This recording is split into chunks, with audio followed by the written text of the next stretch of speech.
News 24 Shivneri. अवकाळी पावसाने आळेफाटा जलमय, मुख्य चौकात तळ्यासारखी स्थिती. अहिल्यानगर कल्याण तसेच पुणे नाशिक महामार्गावरील मध्यवर्ती ठिकाण म्हणून ओळखल्या जाणाऱ्या आळेफाटा येथे आज दुपारी 4:15च्या सुमारास झालेल्या अवकाळी पावसाने जनजीवन विस्कळीत झाले. वडगाव आनंद व आळे या दोन ग्रामपंचायतीच्या हद्दीत येणाऱ्या या महत्त्वाच्या ठिकाणी काही मिनिटातच रस्त्यावरून पाण्याचे लोंढे वाहू लागले आणि मुख्य चौकाला अक्षरशः तळ्याचे स्वरूप प्राप्त झाले.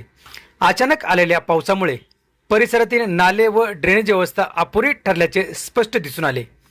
पावसाचे पाणी योग्य मार्गाने न वाहता थेट रस्त्यावरून पाणी वाहू लागल्याने वाहतुकीवर मोठा परिणाम झाला. विशेषतः आळेफाट्याच्या मुख्य चौक पूर्णपणे पाण्याखाली गेल्याने वाहन चालकांना मोठ्या अडचणींना सामना करावा लागला.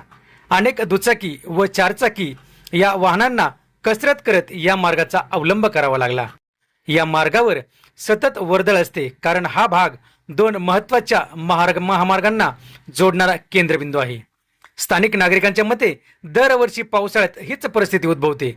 नाले सफाईचा अभाव, अपुरी ड्रेनेज व्यवस्था आणि रस्त्याची चुकीची उंची यामुळे पाणी साचण्याची समस्या कायम आहे.